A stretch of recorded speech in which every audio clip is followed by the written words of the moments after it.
ಗದ್ದುಗೆ ಗುದ್ದಾಟದ ವಿಚಾರಕ್ಕೆ ಸಂಬಂಧಪಟ್ಟಂತೆ ಈಗಾಗಲೇ ಶ್ರೀಗಳು ಎಂಟ್ರಿ ಆಗಿದ್ದಾಯಿತು. ಈ ಸಮುದಾಯದ ವಾರ್ ನಡೆದ ನಂತರದಲ್ಲಿ ಈಗ ಒಂದು ಹೊಸ ರೀತಿಯ ಫೈಟ್ ನಡೀತಾ ಇದೆ. ಅದು ಪ್ರಾಂತೀಯ ಕದನ, ಕುರ್ಚಿಗಾಗಿ ರಣಕದನ ಈಗಾಗಲೇ ನಡೀತಾನೆ ಇದೆ. ಈ ಸಮುದಾಯ ಸಂಘರ್ಷದ ಜೊತೆಗೆ ಪ್ರಾಂತೀಯ ಫೈಟ್. ಡಿಕೆ ಶಿವಕುಮಾರ್ ಮುಖ್ಯಮಂತ್ರಿ ಆದರೆ ಉತ್ತರ ಕರ್ನಾಟಕ ಅಭಿವೃದ್ಧಿ ಆಗುತ್ತೆ ಅಂತ ಹೇಳಿದ್ದಾರೆ. ಡಿಕೆಶಿ ಪರ ಸಂಗಮ ಬಸವ ಸ್ವಾಮೀಜಿಗಳು ಬ್ಯಾಟಿಂಗ್ ಮಾಡಿದ್ದಾರೆ. ಮನಗೂಳಿಯ ಸಂಗಮ ಬಸವ ಶಿವಾಚಾರ್ಯ ಶ್ರೀಗಳು ಈಗ ಸ್ಟೇಟ್ಮೆಂಟ್ ಕೊಟ್ಟಿರೋದು. ಡಿಕೆ ಶಿವಕುಮಾರ್ 40 ವರ್ಷ ಪಕ್ಷಕ್ಕಾಗಿ ದುಡಿದಿದ್ದಾರೆ, ಅವರಿಗೆ ಕೂಲಿ ಕೊಡಬೇಕು. ರಿಪಬ್ಲಿಕ್ ಕನ್ನಡಕ್ಕೆ ಸಂಗಮ ಬಸವ ಶಿವಾಚಾರ್ಯ ಶ್ರೀಗಳು ಈಗ ಹೇಳಿಕೆಯನ್ನ ಕೊಟ್ಟಿದ್ದಾರೆ, ಮಾತಾಡಿದ್ದಾರೆ ನೋಡಿ. ರಾಜ್ಯದಲ್ಲಿ ಮುಖ್ಯಮಂತ್ರಿ ಫೈಟ್ ದಿನದಿಂದ ದಿನಕ್ಕೆ ಹೆಚ್ಚಾಗ್ತಾ ಇದೆ. ಈಗಾಗಲೇ 2.5 ವರ್ಷ ಮುಖ್ಯಮಂತ್ರಿಯಾಗಿ ಸಿದ್ದರಾಮಯ್ಯನವರು ಅಧಿಕಾರಾವಧಿ ಪೂರೈಸಿದ್ದಾರೆ. ಈಗ ಡಿಕೆ ಶಿವಕುಮಾರ್ ಅವರು ಆಗಬೇಕು ಅನ್ನೋದು ಉತ್ತರ ಕರ್ನಾಟಕದ ಸ್ವಾಮೀಜಿಗಳ ಮಾತಾಗಿದೆ. ನಮ್ಮ ಜೊತೆಗೆ ಮನಗುಳಿಯ ಹಿರೇಮಠದ ಸಂಗನ ಬಸವ ಶಿವಾಚಾರ್ಯ ಸ್ವಾಮೀಜಿಯವರಿದ್ದಾರೆ, ಅವರನ್ನೇ ಮಾತಾಡ್ಸೋಣ. ರಾಜ್ಯದ ಮುಖ್ಯಮಂತ್ರಿಗಳು ಮೊನ್ನೆ ತಾನೇ ಉಪಮುಖ್ಯಮಂತ್ರಿ ಆಗಿರ್ತಕ್ಕಂಥ ಡಿಕೆ ಶಿವಕುಮಾರ್ ಅವ್ರನ್ನ ಡಿನ್ನರ್ ಊಟಕ್ಕೆ ಕರೆದಿದ್ರು. ಹೊಳ್ಳೆ ಒಬ್ಬರು ಕರೆದವ್ರನ್ನ ಮತ್ತೊಮ್ಮೆ ಕರೆಯುವಂತಹ ಪದ್ಧತಿ ಇದು ನಮ್ಮ ಭಾರತ ದೇಶದಲ್ಲಿ ಇರುವಂತಹ ಒಂದು ಪರಂಪರೆ. ಹಿಂಗಾಗಿ ಡಿಕೆ ಶಿವಕುಮಾರ್ ಅವರು ಅವರನ್ನ ಪ್ರಸಾದಕ್ಕೆ ಊಟಕ್ಕೆ ಕರೆದಿದ್ದಾರೆ. ಅಲ್ಲಿ ವಿಶೇಷವಾಗಿ ಈಗ ಬಹಳ ಜನ ಏನೋ ಚರ್ಚೆ ಆಗ್ತಾವ, ಏನೋ ಒಂದು ನಿರ್ಧಾರ ಆಗ್ತಾವ ಅಂತಾರ. ಆದ್ರೆ ಅಲ್ಲಿ 4 ಕೋಣೆಗಳ ಮಧ್ಯದಲ್ಲಿ ಏನ್ ನಡೀತಾವ ಅನ್ನೋದು ಅದು ಅವರಿಗೆ ಬಿಟ್ಟು ಗೊತ್ತು ವಿಚಾರ. ಆದ್ರ ಇವತ್ತ ಡಿನ್ನರ್ ಕರೆದಾರಂದ್ರೆ ಅವ್ರು ಹೋಗ್ತಾ ಇದ್ದಾರೆ. ಅಲ್ಲಿ ಏನೇನ್ ಚರ್ಚೆ ಆಗ್ತಾವ ಅನ್ನೋದು ನಾವೆಲ್ಲ ಕಾದು ನೋಡಬೇಕಾಗಿದೆ. ಅಂದ್ರೆ ಪ್ರಮುಖವಾಗಿ ಮಠಾಧೀಶರಾಗಿ ಸಿಎಂ ಯಾರಾಗಬೇಕು ಅಂತ ನೋಡ್ರಿ, ಜೆಡಿಎಸ್ ಸರ್ಕಾರದ ಅವಧಿಯಲ್ಲಿ ಕುಮಾರಸ್ವಾಮಿ ಅವರು ನೋಡಿದ್ದೇವೆ. ಬಿಜೆಪಿ ಸರ್ಕಾರದಲ್ಲಿ ಯಡಿಯೂರಪ್ಪನವರಾಗಿರ್ಬೋದು, ಬಸವರಾಜ ಬೊಮ್ಮಾಯಿರವರು ನೋಡಿದ್ದೇವೆ. ಈಗ ಕಾಂಗ್ರೆಸ್ ಸರ್ಕಾರದಲ್ಲಿ ಹಾಲಿ ಮುಖ್ಯಮಂತ್ರಿಗಳನ್ನು ನೋಡ್ತಾ ಇದ್ದೇವೆ. ಸುಮಾರು 7.5 ವರ್ಷಗಳ ಪರ್ಯಂತರ ಬಹಳ ಉತ್ತಮವಾಗಿ ಕೆಲಸಗಳನ್ನು ಮಾಡ್ಕೋತ ಬರ್ತಾ ಇದ್ದಾರೆ. ಆದರೆ ಪ್ರತಿಯೊಬ್ಬರಿಗೆ ಆಸೆ ಇರುತ್ತದೆ. ಡಿಕೆ ಶಿವಕುಮಾರ್ ಅವರು 40 ವರ್ಷಗಳ ಪರ್ಯಂತರ ಪಕ್ಷ ಸಂಘಟನೆಯನ್ನು ಮಾಡಿದ್ದಾರೆ. ಆ ದುಡಿದಿರ್ತಕ್ಕಂಥ ವ್ಯಕ್ತಿಗಳಿಗೆ ಪಗಾರ ಕೊಡಬೇಕಲ್ಲ, ಹಂಗೆ ನಾನು ದುಡಿದೀನಿ, ನನಗೊಮ್ಮೆ ಅವಕಾಶ ಮಾಡಿಕೊಡ್ರೆ ತಿಳ್ಕೊಂಡು ಡಿಕೆ ಶಿವಕುಮಾರ್ ಅವರು ಕೇಳ್ತಾ ಇದ್ದಾರೆ. ಅದಕ್ಕೆ ನಮ್ದು ಒಂದು ಅಪೇಕ್ಷೆ ಇದೆ, ಅವರು ಮುಖ್ಯಮಂತ್ರಿಗಳಾಗಲಿ ಅನ್ನೋದು ನಮ್ಮ ಅಭಿಪ್ರಾಯ. ಡಿಕೆ ಶಿವಕುಮಾರ್ ಅವರಾದ್ರೆ ಉತ್ತರ ಕರ್ನಾಟಕ ಅಭಿವೃದ್ಧಿ ಆಗುತ್ತೆ ಅಂತ ತಮಗನ್ಸುತ್ತೆ? ನೋಡ್ರಿ, ಸುಮಾರು ವರ್ಷಗಳಿಂದ ಉಮೇಶ್ ಕತ್ತಿಯವರಾಗಿರ್ಬೋದು, ಈಗಿರ್ತಕ್ಕಂಥ ರಾಜು ಕಾಗೇಯವರಾಗಿರ್ಬೋದು, ಇನ್ನೂ ಹಲವಾರು ಶಾಸಕರು ನಮ್ಮ ಕರ್ನಾಟಕದ ಪ್ರತ್ಯೇಕ ರಾಜ್ಯ ಆಗಲಿ ಅನ್ನೋದು ಅವಾಗಿನಿಂದ ಹೋರಾಟ ಇದೆ. ನೋಡ್ರಿ, ದಕ್ಷಿಣ ಕರ್ನಾಟಕದಲ್ಲಿರುವಂತಹ ಸವಲತ್ತುಗಳು ಉತ್ತರ ಕರ್ನಾಟಕದಲ್ಲಿ ಸವಲತ್ತುಗಳಿಲ್ಲ. ಇವತ್ತ ಸುಮಾರು ವರ್ಷಗಳಿಂದ ಎಲ್ಲಾ ಪಕ್ಷದ ರಾಜಕೀಯ ಮುಖ್ಯಮಂತ್ರಿಗಳನ್ನು ಸಚಿವರನ್ನು ನೋಡ್ಕೊಂಡು ಬರಾಕತ್ತೇವೆ. ನಾನು ಒಂದು ಮಾತು ಹೇಳಕ್ ಇಚ್ಛೆ ಪಡ್ತಾ ಇದ್ದೀನಿ. ಬಹಳಷ್ಟು ಯುವಕರು ವಿದ್ಯಾವನ್ನು ಕಲಿತು BA ಇರ್ಬೋದು, MCOM ಇರ್ಬೋದು, ಬೇರೆ ಬೇರೆ ಕಲಿತು ಕೂತ್ಕೊಂಡಿದ್ದಾರೆ. ಯಾರಿಗೆ ಯಾವ ಹುದ್ದೆಗಳನ್ನು ಸಿಗ್ತಾ ಇಲ್ಲ, ಅದು ನೋವಿದೆ. ಸರ್ಕಾರದವರು ಏನ್ ಮಾಡಬೇಕಾಗಿದೆ ಅಂದ್ರೆ, ಬರೀ ನಾವು ಅನುದಾನ ಬಿಡುಗಡೆ ಮಾಡಿದ್ದೇವೆ, ಅವರಿಗೆ ಆ ಕೆಲಸ ಆಗ್ತೈತಿ, ಈ ಕೆಲಸ ಅನುಕಿತನು ಸ್ವಲ್ಪ ವಿದ್ಯಾರ್ಥಿಗಳ ಕಡೆ ಲಕ್ಷ್ಯ ವಹಿಸಿ ಉತ್ತರ ಕರ್ನಾಟಕ ಹೆಚ್ಚಿಗೆ ಅವಕಾಶ ಕೊಟ್ಟು ಅಭಿವೃದ್ಧಿ ಆಗಲಿ ಅನ್ನೋದು ಅಪೇಕ್ಷೆ ನಮಗೆ. ಸುನಿಲ್ ಗೋಡೆನವರ್, ರಿಪಬ್ಲಿಕ್ ಕನ್ನಡ, ವಿಜಯಪುರ. ಗದ್ದುಗೆ ಗುದ್ದಾಟದ ವಿಚಾರಕ್ಕೆ ಸಂಬಂಧಪಟ್ಟಂತೆ ಈಗಾಗಲೇ ಶ್ರೀಗಳು ಎಂಟ್ರಿ ಆಗಿದ್ದಾಯಿತು. ಈ ಸಮುದಾಯದ ವಾರ್ ನಡೆದ ನಂತರದಲ್ಲಿ ಈಗ ಒಂದು ಹೊಸ ರೀತಿಯ ಫೈಟ್ ನಡೀತಾ ಇದೆ. ಅದು ಪ್ರಾಂತೀಯ ಕದನ, ಕುರ್ಚಿಗಾಗಿ ರಣಕದನ ಈಗಾಗಲೇ ನಡೀತಾನೆ ಇದೆ. ಈ ಸಮುದಾಯ ಸಂಘರ್ಷದ ಜೊತೆಗೆ ಪ್ರಾಂತೀಯ ಫೈಟ್. ಡಿಕೆ ಶಿವಕುಮಾರ್ ಮುಖ್ಯಮಂತ್ರಿ ಆದರೆ ಉತ್ತರ ಕರ್ನಾಟಕ ಅಭಿವೃದ್ಧಿ ಆಗುತ್ತೆ ಅಂತ ಹೇಳಿದ್ದಾರೆ. ಡಿಕೆಶಿ ಪರ ಸಂಗಮ ಬಸವ ಸ್ವಾಮೀಜಿಗಳು ಬ್ಯಾಟಿಂಗ್ ಮಾಡಿದ್ದಾರೆ. ಮನಗೂಳಿಯ ಸಂಗಮ ಬಸವ ಶಿವಾಚಾರ್ಯ ಶ್ರೀಗಳು ಈಗ ಸ್ಟೇಟ್ಮೆಂಟ್ ಕೊಟ್ಟಿರೋದು. ಡಿಕೆ ಶಿವಕುಮಾರ್ 40 ವರ್ಷ ಪಕ್ಷಕ್ಕಾಗಿ ದುಡಿದಿದ್ದಾರೆ, ಅವರಿಗೆ ಕೂಲಿ ಕೊಡಬೇಕು. ರಿಪಬ್ಲಿಕ್ ಕನ್ನಡಕ್ಕೆ ಸಂಗಮ ಬಸವ ಶಿವಾಚಾರ್ಯ ಶ್ರೀಗಳು ಈಗ ಹೇಳಿಕೆಯನ್ನ ಕೊಟ್ಟಿದ್ದಾರೆ, ಮಾತಾಡಿದ್ದಾರೆ ನೋಡಿ.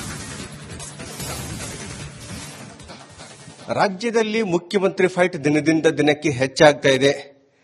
ಈಗಾಗಲೇ 2.5 ವರ್ಷ ಮುಖ್ಯಮಂತ್ರಿಯಾಗಿ ಸಿದ್ದರಾಮಯ್ಯನವರು ಅಧಿಕಾರಾವಧಿ ಪೂರೈಸಿದ್ದಾರೆ. ಈಗ ಡಿಕೆ ಶಿವಕುಮಾರ್ ಅವರು ಆಗಬೇಕು ಅನ್ನೋದು ಉತ್ತರ ಕರ್ನಾಟಕದ ಸ್ವಾಮೀಜಿಗಳ ಮಾತಾಗಿದೆ. ನಮ್ಮ ಜೊತೆಗೆ ಮನಗುಳಿಯ ಹಿರೇಮಠದ ಸಂಗನ ಬಸವ ಶಿವಾಚಾರ್ಯ ಸ್ವಾಮೀಜಿಯವರಿದ್ದಾರೆ, ಅವರನ್ನೇ ಮಾತಾಡ್ಸೋಣ. ರಾಜ್ಯದ ಮುಖ್ಯಮಂತ್ರಿಗಳು ಮೊನ್ನೆ ತಾನೇ ಉಪಮುಖ್ಯಮಂತ್ರಿ ಆಗಿರ್ತಕ್ಕಂಥ ಡಿಕೆ ಶಿವಕುಮಾರ್ ಅವ್ರನ್ನ ಡಿನ್ನರ್ ಊಟಕ್ಕೆ ಕರೆದಿದ್ರು. ಹೊಳ್ಳೆ ಒಬ್ಬರು ಕರೆದವ್ರನ್ನ ಮತ್ತೊಮ್ಮೆ ಕರೆಯುವಂತ ಪದ್ಧತಿ ಇದು ನಮ್ಮ ಭಾರತ ದೇಶದಲ್ಲಿ ಇರುವಂತಹ ಒಂದು ಪರಂಪರೆ. ಹಿಂಗಾಗಿ ಡಿ.ಕೆ. ಶಿವಕುಮಾರ್ ಅವರು ಅವರನ್ನ ಪ್ರಸಾದಕ್ಕೆ ಊಟಕ್ಕೆ ಕರೆದಿದ್ದಾರೆ. ಅಲ್ಲಿ ವಿಶೇಷವಾಗಿ ಈಗ ಬಹಳ ಜನ ಏನೋ ಚರ್ಚೆ ಆಗ್ತಾವ, ಏನೋ ಒಂದು ನಿರ್ಧಾರ ಆಗ್ತಾವ ಅಂತಾರ. ಆದ್ರೆ ಅಲ್ಲಿ 4 ಕೋಣೆಗಳ ಮಧ್ಯದಲ್ಲಿ ಏನ್ ನಡೀತಾವ ಅನ್ನೋದು ಅದು ಅವ್ರಿಗೆ ಬಿಟ್ಟು ಗೊತ್ತು ವಿಚಾರ. ಆದ್ರ ಇವತ್ತ ಡಿನ್ನರ್ ಕರೆದಾರಂದ್ರೆ ಅವ್ರು ಹೋಗ್ತಾ ಇದ್ದಾರೆ. ಅಲ್ಲಿ ಏನೇನ್ ಚರ್ಚೆ ಆಗ್ತಾವ ಅನ್ನೋದು ನಾವೆಲ್ಲ ಕಾದು ನೋಡ್ಬೇಕಾಗಿದೆ. ಅಂದ್ರೆ ಪ್ರಮುಖವಾಗಿ ಮಠಾಧೀಶರಾಗಿ ಸಿಎಂ ಯಾರಾಗಬೇಕು ಅಂತ ನೋಡ್ರಿ, ಜೆಡಿಎಸ್ ಸರ್ಕಾರದ ಅವಧಿಯಲ್ಲಿ ಕುಮಾರಸ್ವಾಮಿ ಅವರು ನೋಡಿದ್ದೇವೆ. ಬಿಜೆಪಿ ಸರ್ಕಾರದಲ್ಲಿ ಯಡಿಯೂರಪ್ಪನವರಾಗಿರ್ಬೋದು, ಬಸವರಾಜ ಬೊಮ್ಮಾಯಿರವ್ರು ನೋಡಿದ್ದೇವೆ. ಈಗ ಕಾಂಗ್ರೆಸ್ ಸರ್ಕಾರದಲ್ಲಿ ಹಾಲಿ ಮುಖ್ಯಮಂತ್ರಿಗಳನ್ನು ನೋಡ್ತಾ ಇದ್ದೇವೆ. ಸುಮಾರು 7.5 ವರ್ಷಗಳ ಪರ್ಯಂತರ ಬಹಳ ಉತ್ತಮವಾಗಿ ಕೆಲಸಗಳನ್ನು ಮಾಡ್ಕೋತ ಬರ್ತಾ ಇದ್ದಾರೆ. ಆದರೆ ಪ್ರತಿಯೊಬ್ಬರಿಗೆ ಆಸೆ ಇರುತ್ತದೆ. ಡಿ.ಕೆ. ಶಿವಕುಮಾರ್ ಅವರು 40 ವರ್ಷಗಳ ಪರ್ಯಂತರ ಪಕ್ಷ ಸಂಘಟನೆಯನ್ನು ಮಾಡಿದ್ದಾರೆ.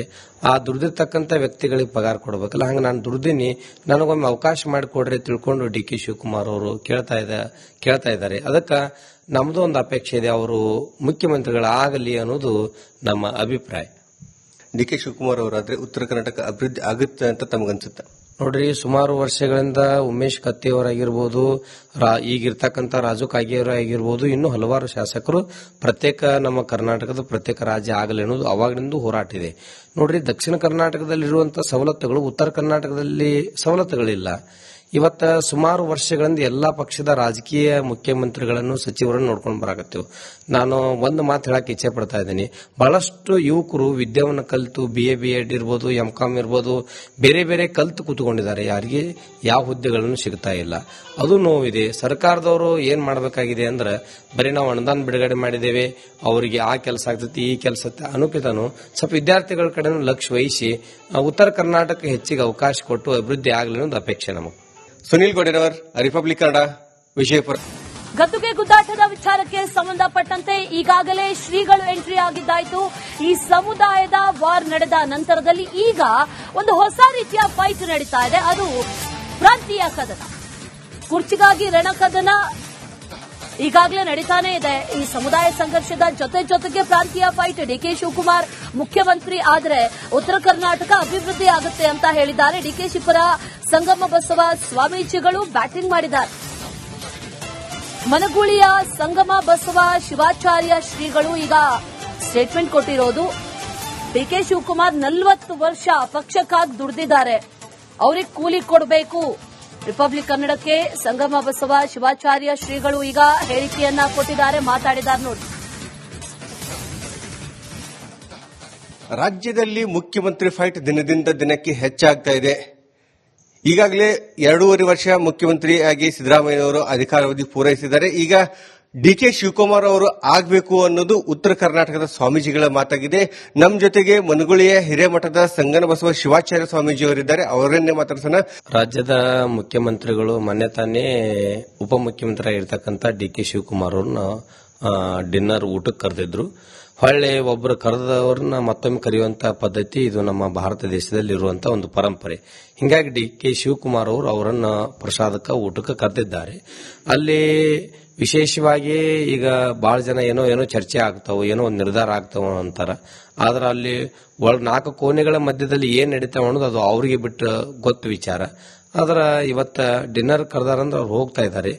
ಅಲ್ಲಿ ಏನೇನ್ ಚರ್ಚೆ ಆಗ್ತಾವ ಅನ್ನೋದು ನಾವೆಲ್ಲ ಕಾದು ನೋಡ್ಬೇಕಾಗಿದೆ. ಅಂದ್ರೆ ಪ್ರಮುಖವಾಗಿ ಮಠಾಧೀಶರಾಗಿ ಸಿಎಂ ಯಾರಾಗಬೇಕು ಅಂತ ನೋಡ್ರಿ, ಜೆಡಿಎಸ್ ಸರ್ಕಾರದ ಅವಧಿಯಲ್ಲಿ ಕುಮಾರಸ್ವಾಮಿ ಅವರು ನೋಡಿದ್ದೇವೆ. ಬಿಜೆಪಿ ಸರ್ಕಾರದಲ್ಲಿ ಯಡಿಯೂರಪ್ಪನವರಾಗಿರ್ಬೋದು, ಬಸವರಾಜ ಬೊಮ್ಮಾಯಿರವ್ರು ನೋಡಿದ್ದೇವೆ. ಈಗ ಕಾಂಗ್ರೆಸ್ ಸರ್ಕಾರದಲ್ಲಿ ಹಾಲಿ ಮುಖ್ಯಮಂತ್ರಿಗಳನ್ನು ನೋಡ್ತಾ ಇದ್ದೇವೆ. ಸುಮಾರು 7.5 ವರ್ಷಗಳ ಪರ್ಯಂತರ ಬಹಳ ಉತ್ತಮವಾಗಿ ಕೆಲಸಗಳನ್ನು ಮಾಡ್ಕೋತ ಬರ್ತಾ ಇದ್ದಾರೆ. ಆದರೆ ಪ್ರತಿಯೊಬ್ಬರಿಗೆ ಆಸೆ ಇರುತ್ತದೆ. ಡಿ.ಕೆ. ಶಿವಕುಮಾರ್ ಅವರು 40 ವರ್ಷಗಳ ಪರ್ಯಂತರ ಪಕ್ಷ ಸಂಘಟನೆಯನ್ನು ಮಾಡಿದ್ದಾರೆ. ಆ ದುಡಿದಿರ್ತಕ್ಕಂಥ ವ್ಯಕ್ತಿಗಳಿಗೆ ಪಗಾರ ಕೊಡಬೇಕಲ್ಲ, ಹಂಗೆ ನಾನು ದುಡ್ದಿನಿ, ನನಗೊಮ್ಮೆ ಅವಕಾಶ ಮಾಡಿಕೊಡ್ರಿ ತಿಳ್ಕೊಂಡು ಡಿ.ಕೆ. ಶಿವಕುಮಾರ್ ಅವರು ಕೇಳ್ತಾ ಇದ್ದಾರೆ. ಅದಕ್ಕೆ ನಮ್ದು ಒಂದು ಅಪೇಕ್ಷೆ ಇದೆ, ಅವರು ಮುಖ್ಯಮಂತ್ರಿಗಳಾಗಲಿ ಅನ್ನೋದು ನಮ್ಮ ಅಭಿಪ್ರಾಯ. ಡಿ.ಕೆ. ಶಿವಕುಮಾರ್ ಅವರಾದ್ರೆ ಉತ್ತರ ಕರ್ನಾಟಕ ಅಭಿವೃದ್ಧಿ ಆಗುತ್ತೆ ಅಂತ ತಮಗನ್ಸುತ್ತೆ? ನೋಡ್ರಿ, ಸುಮಾರು ವರ್ಷಗಳಿಂದ ಉಮೇಶ್ ಕತ್ತಿಯವರಾಗಿರ್ಬೋದು, ಈಗಿರ್ತಕ್ಕಂಥ ರಾಜು ಕಾಗೇಯವರಾಗಿರ್ಬೋದು, ಇನ್ನು ಹಲವಾರು ಶಾಸಕರು ಪ್ರತ್ಯೇಕ ನಮ್ಮ ಕರ್ನಾಟಕದ ಪ್ರತ್ಯೇಕ ರಾಜ್ಯ ಆಗಲಿ ಅನ್ನೋದು ಅವಾಗಲಿಂದ ಹೋರಾಟ ಇದೆ. ನೋಡ್ರಿ, ದಕ್ಷಿಣ ಕರ್ನಾಟಕದಲ್ಲಿರುವಂತಹ ಸವಲತ್ತುಗಳು ಉತ್ತರ ಕರ್ನಾಟಕದಲ್ಲಿ ಸವಲತ್ತುಗಳಿಲ್ಲ. ಇವತ್ತ ಸುಮಾರು ವರ್ಷಗಳಿಂದ ಎಲ್ಲಾ ಪಕ್ಷದ ರಾಜಕೀಯ ಮುಖ್ಯಮಂತ್ರಿಗಳನ್ನು ಸಚಿವರನ್ನು ನೋಡ್ಕೊಂಡು ಬರಾಕತ್ತೇವೆ. ನಾನು ಒಂದು ಮಾತು ಹೇಳಕ್ ಇಚ್ಛೆ ಪಡ್ತಾ ಇದ್ದೀನಿ. ಬಹಳಷ್ಟು ಯುವಕರು ವಿದ್ಯಾವನ್ನು ಕಲಿತು BA ಇರ್ಬೋದು, MCOM ಇರ್ಬೋದು, ಬೇರೆ ಬೇರೆ ಕಲಿತು ಕೂತ್ಕೊಂಡಿದ್ದಾರೆ. ಯಾರಿಗೆ ಯಾವ ಹುದ್ದೆಗಳನ್ನು ಸಿಗ್ತಾ ಇಲ್ಲ. ಅದು ನೋವಿದೆ. ಸರ್ಕಾರದವರು ಏನ್ ಮಾಡಬೇಕಾಗಿದೆ ಅಂದ್ರೆ, ಬರೀ ನಾವು ಅನುದಾನ ಬಿಡುಗಡೆ ಮಾಡಿದ್ದೇವೆ, ಅವರಿಗೆ ಆ ಕೆಲಸ ಆಗ್ತೈತಿ, ಈ ಕೆಲಸ ಅನುಪಿತನು ಸ್ವಲ್ಪ ವಿದ್ಯಾರ್ಥಿಗಳ ಕಡೆನೂ ಲಕ್ಷ್ಯ ವಹಿಸಿ ಉತ್ತರ ಕರ್ನಾಟಕ ಹೆಚ್ಚಿಗೆ ಅವಕಾಶ ಕೊಟ್ಟು ಅಭಿವೃದ್ಧಿ ಆಗಲಿ ಅನ್ನೋದು ಅಪೇಕ್ಷೆ ನಮಗೆ. ಸುನಿಲ್ ಗೋಡೆನವರ್, ರಿಪಬ್ಲಿಕ್ ಕನ್ನಡ, ವಿಜಯಪುರ.